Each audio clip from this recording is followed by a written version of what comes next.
Bom dia, tudo bem? Vamos fazer a nossa agenda de reforma íntima do dia 28 de julho.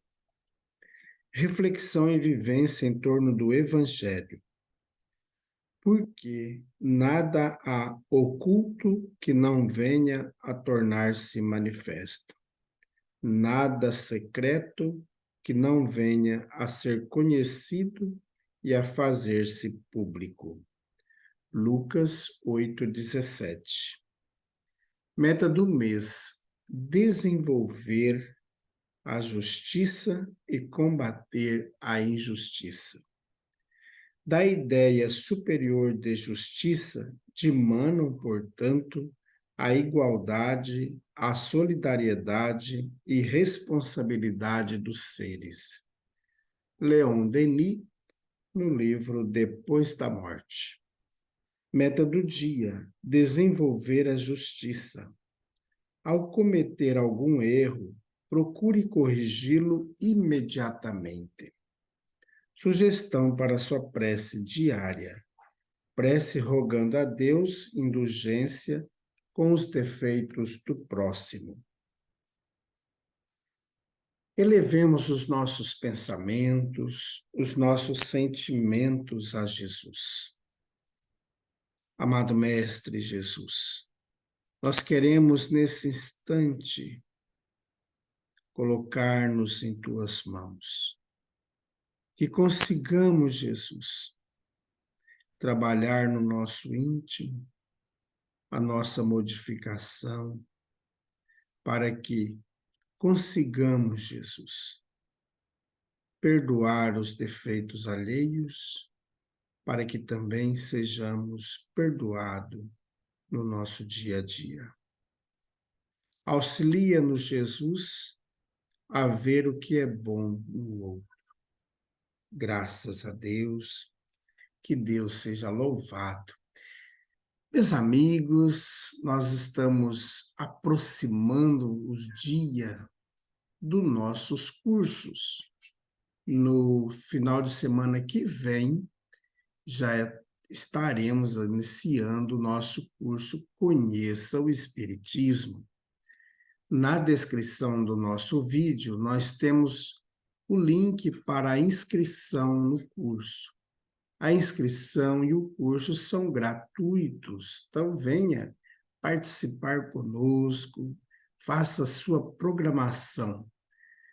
Dia 5 de agosto, a partir das 4:30 da tarde. Meus amigos, também no dia 5 de agosto, nós vamos retomar nossas atividades normais da Casa Espírita no período matutino. Então, nós teremos a evangelização com as crianças, com os jovens, com os adultos, a sopa fraterna e o tratamento espiritual. Não deixe de participar conosco. Venha participar dessa grande tarefa, dessa grande festa que é o Evangelho de Nosso Senhor. Lembrando aos amigos que hoje, sexta-feira, em nossa casa espírita, nós não temos nenhuma atividade. Você pode entrar em contato conosco para mais esclarecimento pelo WhatsApp 66 984 66 7110. E também pode deixar seus comentários, seus recados em nossas redes sociais. Queremos lembrar também que hoje, na Casa Espírita Allan Kardec, na cidade de Nova Monte Verde, nós teremos a palestra pública a partir das 7 horas da noite. Meus amigos, nós estamos estudando o livro O Evangelho por Emmanuel, Comentários ao Evangelho segundo Marcos. Já estamos há 96 dias estudando essas pérolas.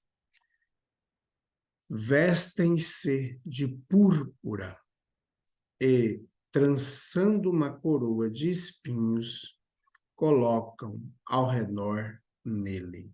Marcos, capítulo 15, versículo 17. A coroa.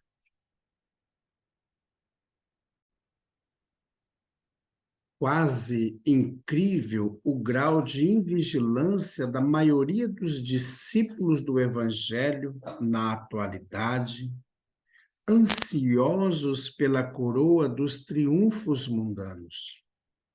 Desde longo tempo, as igrejas do cristianismo, deturpado, se comprazem nos grandes espetáculos, com enormes demonstrações de força política.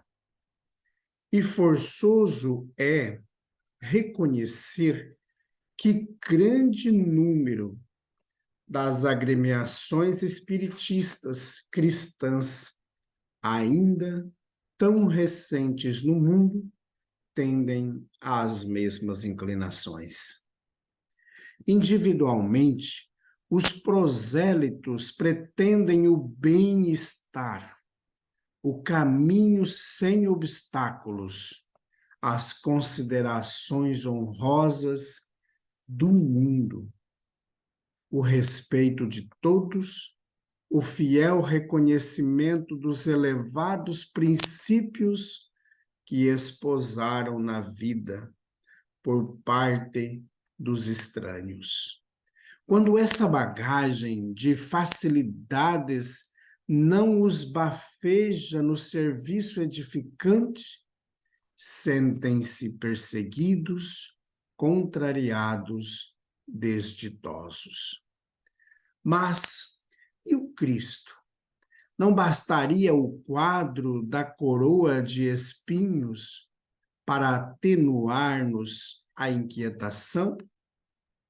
Naturalmente que o Mestre trazia consigo a coroa da vida. Entretanto, não quis perder a oportunidade de revelar que a coroa da terra ainda é de espinhos, de sofrimento e trabalho incessante para os que desejem escalar a montanha da ressurreição divina.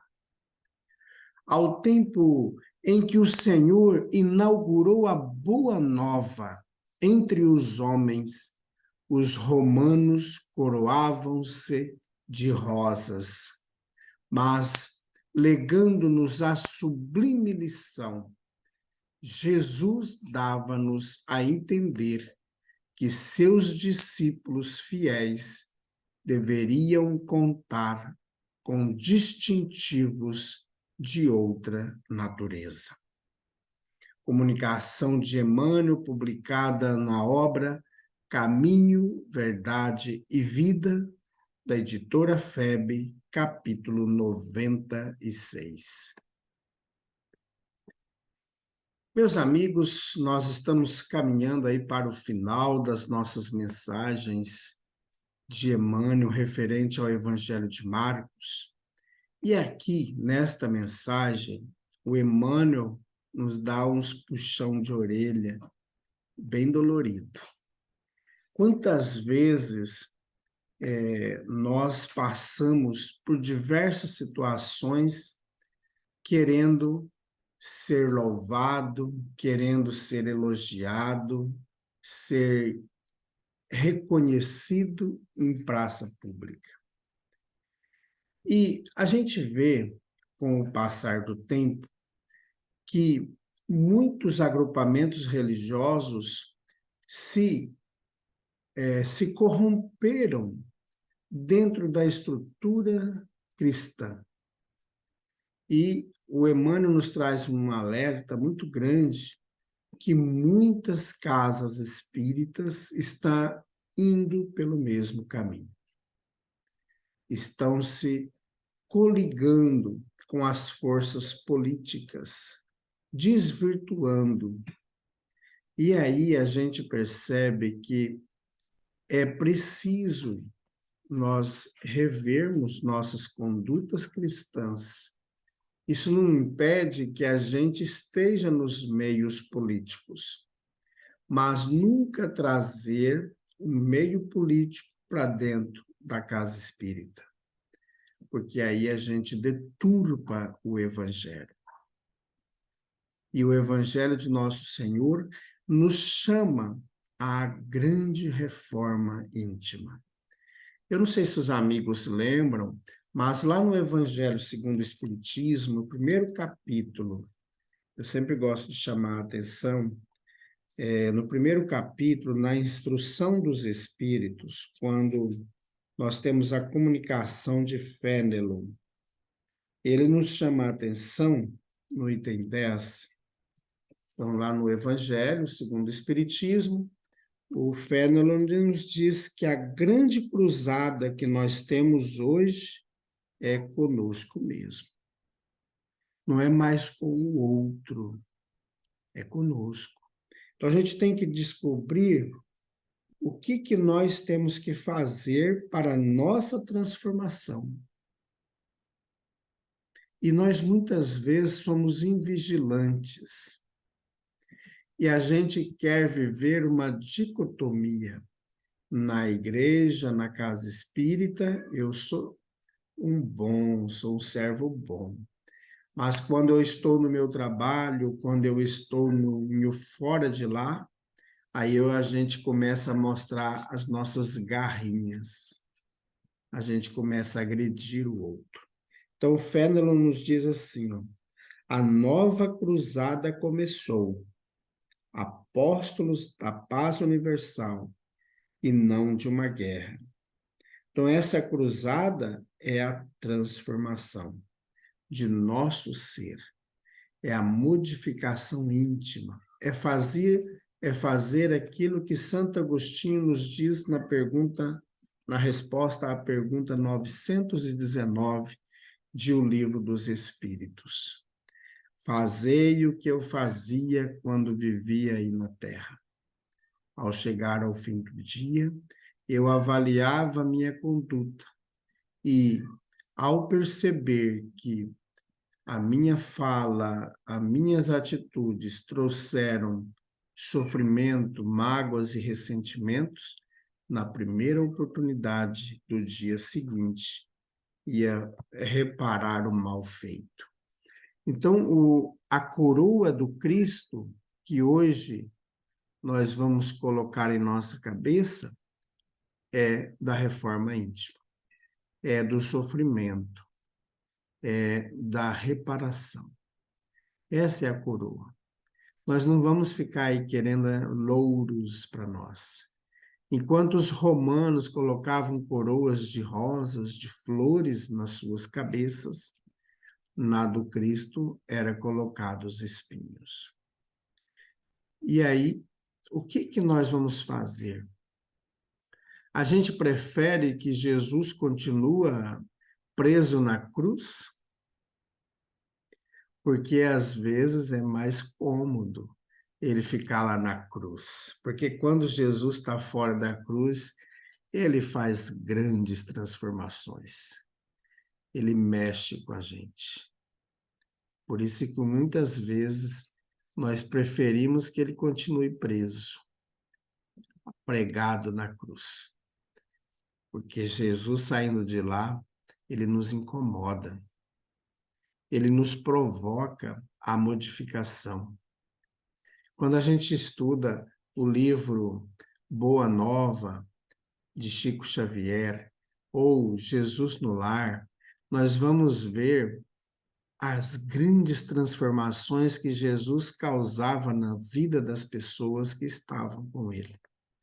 E não só nessas obras, mas nos próprios evangelhos de Marcos, de Mateus, de Lucas, de João, nós vamos ver grandes transformações que Jesus provocava.